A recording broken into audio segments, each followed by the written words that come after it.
তাহলে কি ইরান যুদ্ধে পিছু হটলেন মার্কিন প্রেসিডেন্ট ডোনাল্ড ট্রাম্প?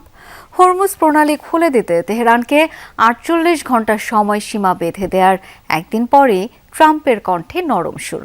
ইরানের বিদ্যুৎ কেন্দ্র জ্বালানি স্থাপনায় হামলার সিদ্ধান্ত ৫ দিনের জন্য স্থগিতের ঘোষণাও দিয়েছেন তিনি।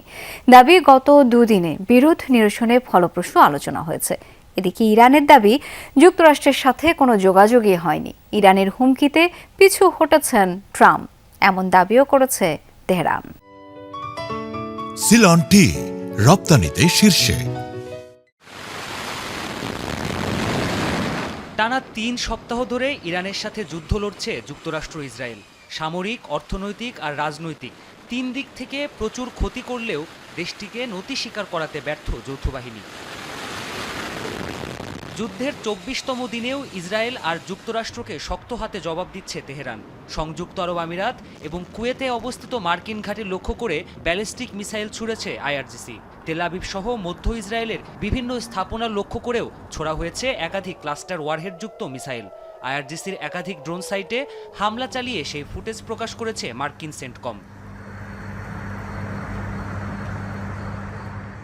এমন পাল্টাপাল্টি সংঘাতের মাঝেই বিস্ফোরক মন্তব্য করে সাড়া ফেলেছেন মার্কিন প্রেসিডেন্ট ডোনাল্ড ট্রাম্প। ট্রুথ সোশ্যালের এক পোস্টে ইরানের সাথে বৈরিতা দূর করতে আলোচনা চলছে বলে দাবি করেছেন তিনি। অত্যন্ত আনন্দের সাথে জানাচ্ছি যে গেল দুদিনে ইরান ও যুক্তরাষ্ট্রের মধ্যে বৈরিতা সম্পূর্ণভাবে সমাধানের লক্ষ্যে অত্যন্ত ভালো ও ফলপ্রসূ আলোচনা হয়েছে। পরিস্থিতি অনুসারে এই গভীর ও গঠনমূলক আলোচনা আগামী ১ সপ্তাহ ধরে চলবে। আমি যুদ্ধ বিভাগকে আগামী ৫ দিনের জন্য ইরানের বিদ্যুৎ কেন্দ্র ও জ্বালানি অবকাঠামোতে হামলা না করার নির্দেশ দিয়েছি। যদিও মার্কিন প্রেসিডেন্টের এমন দাবিকে ভিত্তিহীন বলছে ইরান।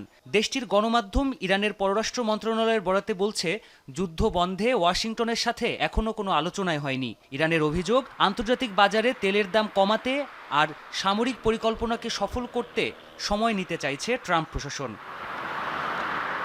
এ ঘটনার একদিন আগেই হরমুজ প্রণালী খুলে দিতে তেহরানকে ৪৮ ঘন্টার সময় বেঁধে দিয়েছিলেন ট্রাম্প। বিষয়টির সাথে সংশ্লিষ্টরা বলছেন, এরপর থেকে হোয়াইট হাউসের সাথে কূটনৈতিক তৎপরতা চালাচ্ছে বিশ্বের বিভিন্ন দেশ। প্রাণপ্রতিম কুণ্ডু, যমুনা নিউজ।